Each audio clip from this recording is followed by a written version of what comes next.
course, you go a long way back with these, don't you? I do, yes, yes. To the mid-60s? Yep, yep. And what was it like returning to the scene of the crime? Just like yesterday. Was it? Yeah. Yep. Even in Slough? Yeah. Well, it was in the same road. It was one of the same buildings. Yeah. That must have been very odd. It was. I mean, you just opened the door and I'm home. Let's go.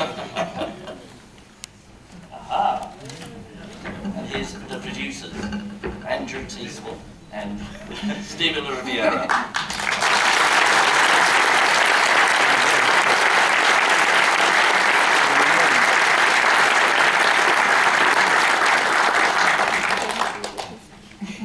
Well, that was worth waiting for. Thank you.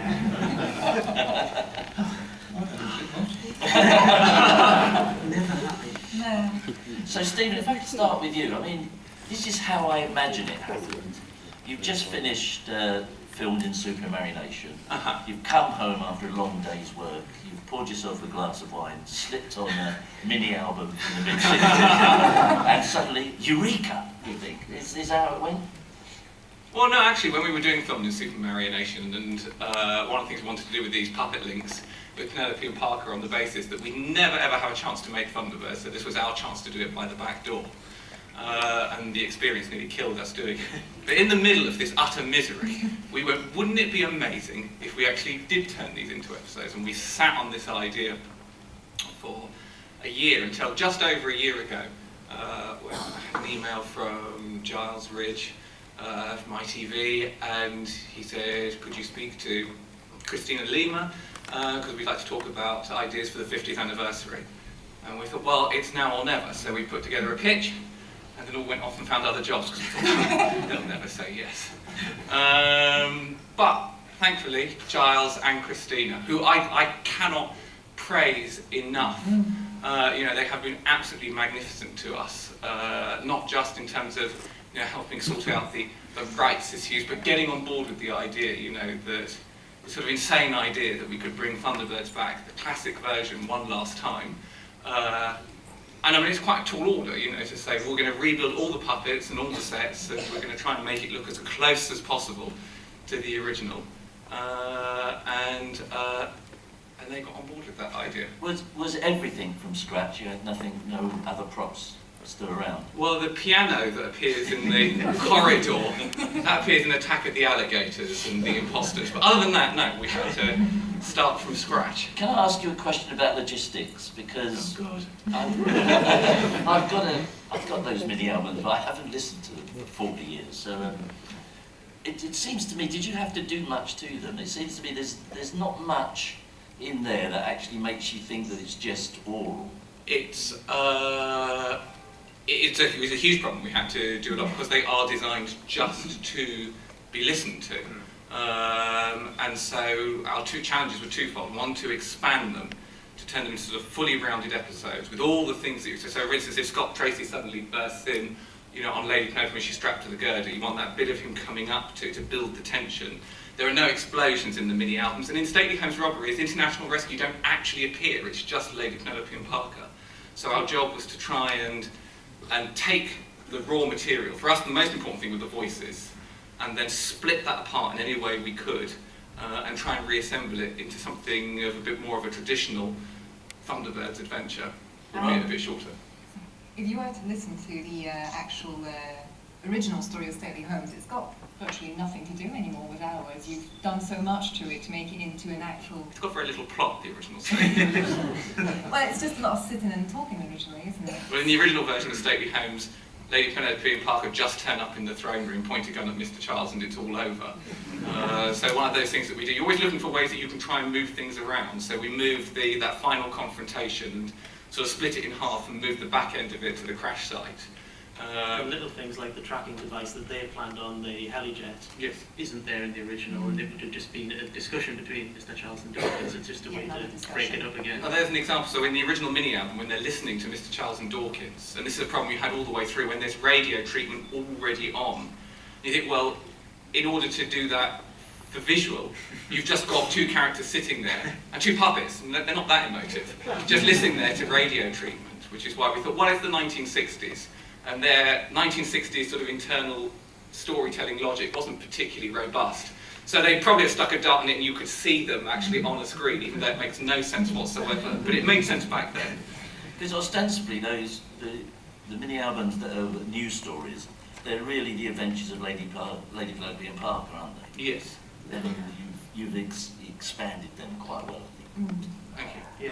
Yeah. We tried. Yeah, I was saying while you were out getting the puppets that you have to use some of that stock footage again and again and again, which pads out, but also it's something that people want to see. I think it is. As a kid, I never grew tired of what. As a kid, as an adult, never grew tired of watching. The detail is so intricate. I mean, what they were doing back in the 60s, apart from making our lives really difficult, is they did their job so well, and there's so much detail that goes into those sets and props. And I mean they very kindly gave me a private viewing of this last week so I could check it. And it's the first time I've seen original Thunderbirds footage, like the launch sequences, that big on the screen, in high definition. The number of people who came to us and said, "Oh well, I mean, how are you finding it? Because your episodes are in high definition, aren't they? That'll be better than what they had." And they weren't. They were shooting on 35mm film, which is still one of the best archival formats. Several thousand lines of resolution. It also thankfully makes their mistakes as noticeable as ours. So I say a camera or something. Yeah, I did notice a few mistakes on the petrol splat on the sky backing at one point. We must have forgotten to clean up. But you were saying that sort of makes it even more like the original. Yeah, I mean, I think the original series does have some of the worst continuity I've ever seen in a television series. Oh, this man can tell us more about it.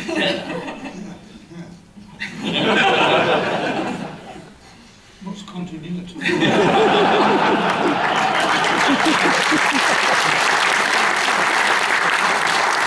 not joking. Every day we have to put up with this. Explain which one's Scott, which one's Penelope. It's Thunderbirds. I have to put up with you every day. All comes out now. What the hell are you doing now? There was a bet going between these two about who would actually roll a shot before 4 o'clock, and it got quite heated at times. I should explain that when we were doing Abominable Snowman, the first one, is that we were a very small crew. The original team were 150, and there were on a daily basis 14 of us. So less than 150. Yeah, a little bit less. So I'm the only person ever to have directed an episode of Thunderbirds from B&Q. So I spent most of my time trying to get materials in, which meant that very rarely did we actually roll a shot before 4 o'clock, which he then made a point of principle. And then when it was his turn on the floor, I would do whatever I could to schedule anything in priority to him actually getting started. So sorry, your puppet's not available now. I've done a bit before, It doesn't show. David, I was going to say that. I mean, what could you advise them from having worked on the original series? Were there wrinkles and tips you could have given them? Yeah, but they didn't take any notice. The youth of today. Go away, you silly old buggy. You don't know what you're talking about. David wasn't the only person for the original series that you had at least on set, wasn't it? You brought some others. No, we have Mary Turner, who came to operate on Stately Homes Robberies. And so that was actually a magic moment, after 50 years, to see David down on the floor and Mary up on the bridge. It's the closest you can get to genuine AP films. And Mary said, with this thing about David, one of our other puppeteers, our puppetry supervisor, Lindsay Holong, commented that to direct for myself and Justin, it was like operating for theatre. But for him, it was like spontaneous improvisation. Because the cameraman would say, "Yeah, we're ready," and you go, "Right, turn over." I almost put the puppet down on the set, and before I knew it, we were rolling. And Mary said, apparently this is completely faithful to how it was in the 60s. She said, "Never cared about us up there. He just cares about the shot." She was great, Mary, wasn't she? She was absolutely terrific. 80 years old, and she was up that ladder like a 2-year-old, wasn't she? Yeah, I think she actually climbed up that ladder faster than I did. Yeah. Oh, amazing, and after 50 years, you think if most of us, if we stop doing something for 50 years, we'd sort of lose it. But it's hard to hold the puppets up now, it's only been a couple of months. I know, just put to shame when you hold the puppets out for the first time. You have to stand there a long time, they're quite heavy, your arm reached out. You're thinking, God, how long has it been? It's been 5 minutes, 10 minutes, about an hour would go by. And Mary would just stand up there all day long. So Geraldine, you're on a gantry, are you? Is that what it was? Yes, we call it a bridge. That's how we call and they're about 6 feet above, I think, from the actual set. And you do spend a lot of time up there, and people often forget about you. And you're just sort of trying to find the way that's most comfortable, and the least dangerous also, because you don't want to fall on the set with the puppets. No, you don't want to damage the puppet. No, yes, puppet first. Which reminds me, how's Gordon's foot? It's Scott's foot that's fallen Oh, off. Take him to surgery later. I mean, we often talk about puppets on, sorry, not puppets on the bridge, but puppeteers on the bridge. Puppeteering is a two-man job often. You get one person on top of the bridge that has all the arm strength, and then you have the person on the floor, which is often helping with the turning of the puppet, with the holding of the puppet in place, which is called the floor puppeteer. Because often, after 2 hours of waiting for the director to call the shot, What? no, with you we didn't even need The the full director waits 2 hours while you muck about the puppets. Trying to make them look nice for you. No. If you could shoot the back of their head, that's what you'd do. Look, whichever way they come up, I'll there's a schedule to keep. Otherwise, matey here saying, why are we taking so long? That's the producer's job. Yeah, Oh yeah. that another nasty thing. Calls me nasty names and all that. Well, it sounds like it was a joy to work with. It was a lot of fun Yeah. and very hard work. They did the hard work, I had the fun.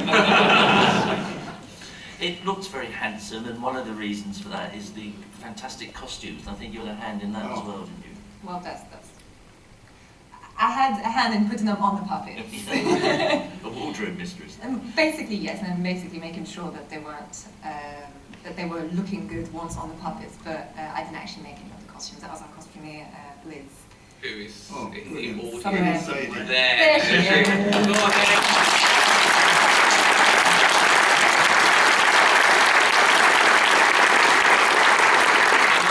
I genuinely think the costumes are actually one of, if not the most successful element of the. And this is, we decided not to go for a straight recreation because the attitude is what would they have done in the 60s? They'd probably be coming up with their own ideas. Yeah. And Liz, who operated from her secret base in Switzerland. And who'd never done this before, never made miniature costumes before. No, and it just turned out suddenly that were not only right at the period, but really, really stylish. And there are, I don't know how, there are at least 40 costumes, if not more, all produced by a single hand. And when we were getting a bit low, to get this sudden delivery from Switzerland, take the lid off the box and try and guess, well, who would wear pink flamingos? And go, well, it must be Jeff Tracy.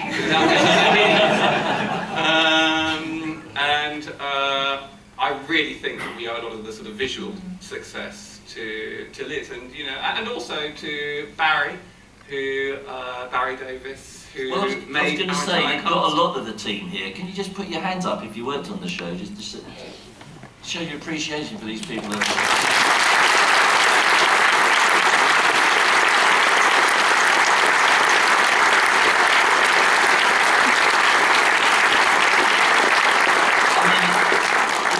Crew, but it's model builders and it's art directors. I mean, it was like a proper film shoot. It was like a proper film shoot, but we're probably the only film shoot ever where the principal puppet operator also does the colour timing. It actually makes it look like this. We all, and that's how we were able to operate, on our actually quite small budget, is that everybody was multidisciplined. And going back to Liz, she would pop in from Switzerland with the costumes and then clean the studio for us, which was a service we really needed. No one was above, and also particularly David. He did it originally, and yet would run and go and get the shopping for us, make cups of coffee. Everybody, pulled together. There was not one moment did anybody say, I'm too important for this. And you mentioned that was quite like the earlier days of the Anderson shows at Island Park. Everyone is mucking in and you have to get something It's there just so you get yeah, on with it. yeah, which was what made it fun. Mm. Yeah. I mean, there's a point where it gets too big and the fun goes. But certainly on Thunderbirds we had the fun. It was very poignant to see the dedication to Sylvia Anderson at the start.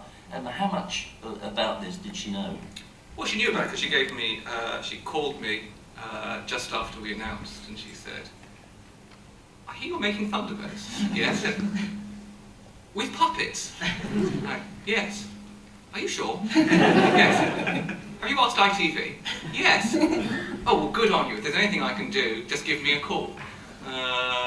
You know, but sadly, you know, Sylvia, she never actually saw the episode in the end, but she did give us her full support and blessing, and that meant a lot, you know. I know that ITV are the copyright holders, but it meant a lot to also have both the estates supporting us, or indeed Sylvia herself, you know, at that point.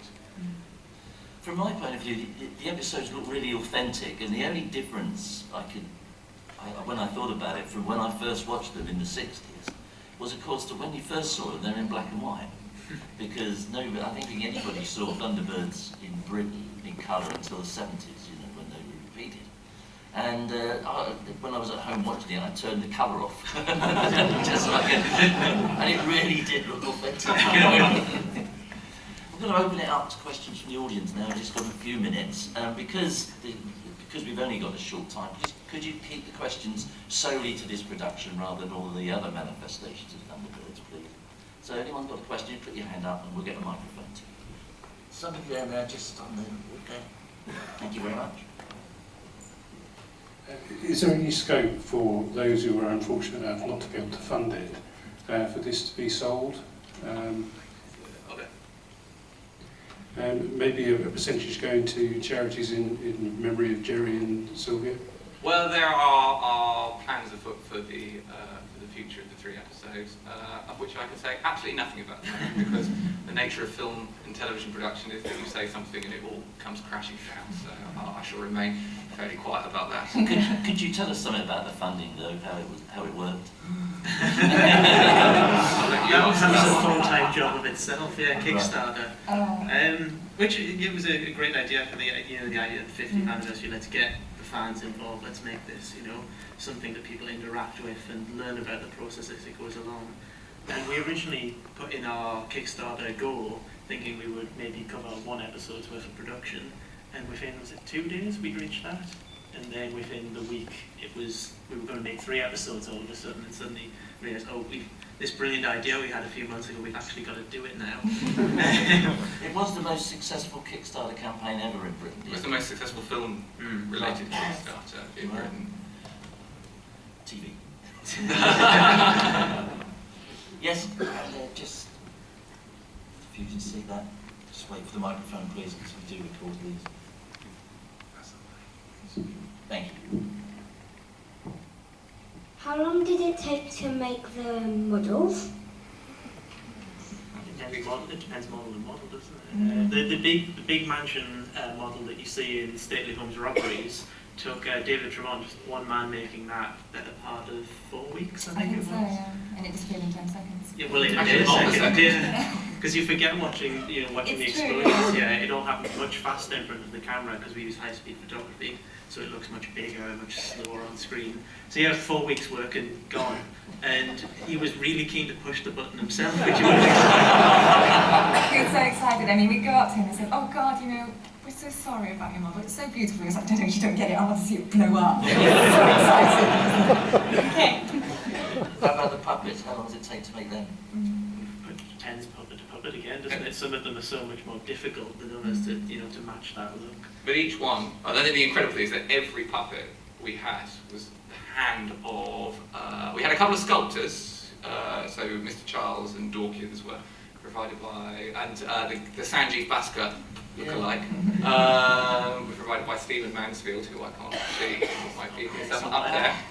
But all the actual puppet, the final physical puppets were the work of one man, and they had a whole series of people who did them in the 60s, but Mr. Barry Davis here single-handedly produced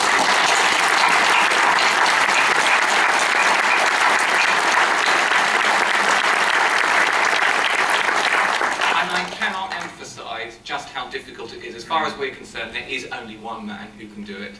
You know, it's not just a case of having access to the cast, which in many cases don't actually exist. You know, the puppets were thrown at the end of the 60s, but, you know, even when you have a perfect cast, it's the way that they're painted, the way they look. You know, Penelope is, as far as I'm, you know, she is a work of art, and Barry does the whole thing, not just the internal mechanics. You know, a lot of people will say they make puppets, but they don't do anything. If they don't operate, they're not a puppet. But these mechanically work beautifully. You know, the eyes, you know, they've got to have these real photographic depth. Barry hand paints each of the eyes, and the fact that something this small can blow up to that big, and you know, and hold the photography is, you know. So I think between Barry and Liz, we owe them a lot for it looking that good. Got time for a couple more? One right at the back there on the left. Thank you. Hello. Hello.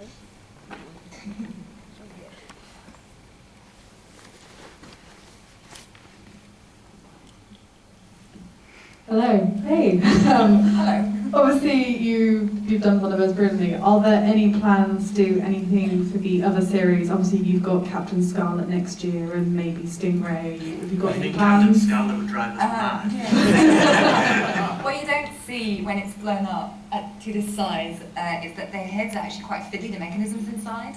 And the Captain Scarlet heads are how much smaller? They're about that big compared to They're tiny. Tiny.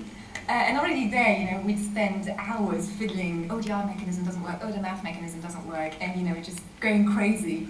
So I'm not quite sure we'd survive Captain Scarlet. It's also very boring from a puppeteer's perspective, because they hardly move. You know, it looks great, you know, the final result, but the Thunderbirds characters, you know, are enormous fun. You know, we loved the idea of doing Stingray in about 10 years' time when we recovered from this. After very, very long holiday. But for the moment, that's all, folks, for this. But we would love to see Super Mario Nation come back. You know, it has got, I think, still, because it's so, you know, unique. There is nothing like it on television, and that really accounts for its timelessness, really. And every time, not that I do it often, but when we go out with her, you know, one of the other puppets. So every Friday. Every Friday. You know, it's like being accompanied by a, you know, like being accompanied by a superstar. I was somewhere recently with her, and someone said, oh my God, I can't speak. It's like meeting a really famous person. We were at ITV a couple of years ago, appearing on Good Morning Britain, and we came up with Penelope Parker, and the paparazzi were out there for Ben Affleck.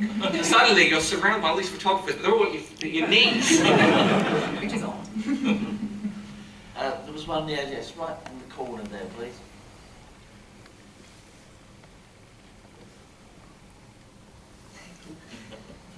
And the puppets go wrong, we just kick them. We tried that. Yeah, my daughter's just given me a kick, so that's working. I just wondered, the biggest limiting factor to you making any more episodes, obviously, is that you've exhausted all the audio now. But some of the original voice actors in the original series actually had to change because of bereavements in between.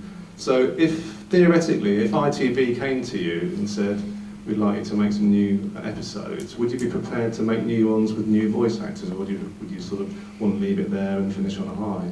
I think we'd have to consider that, you know, at the time and see how I mean, for us, it was really about the 1960s experience, but, and for this sort of job, you really have to take all the ego out of it. You're not doing what you want to do, you're doing what they would have done. Warts and all, you know, it's no piece of filmmaking is perfect, and you're copying the imperfections.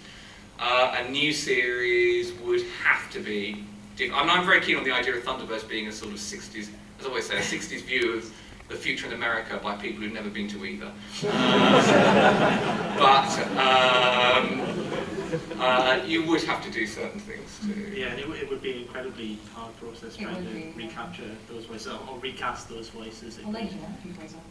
And you would never find anyone that sounded like Sylvia as Lady Fair. That, you know, that performance is it's just so right for the character, and you would struggle to find someone that would fit that face. Although I would like to see the adventures of Mr. Charles. I think it would be a load of fun to watch. And we're actually going to leave you with a clip. We've got one more clip to go. But before that, though, do you want to set up the clip, and then I'm going to... Well, the puppets, they are... I believe that Jerry Anderson used to refer to them as little bastards. You know, they are notoriously difficult to work with. You would not believe the hours and hours hours you spend on set trying to get bloody things to do one thing. And we had one particular shot, there's a trademark of this man, which is, you see the human hand inserts, which actually Geraldine is Lady Penelope in these 3 episodes, hands and feet. Not something I expected doing in my life at all, and actually seeing your foot on that screen is really strange. Geraldine didn't really know, having grown up in Switzerland, that much about Thunderbirds. I said, oh, come and join us, it will be fun. And within 10 days, she found herself being drilled to a girder. By that man over there. Yeah, well, that man over there. All in the name of filmmaking. Legit filmmaking. Anyway, so this particular shot.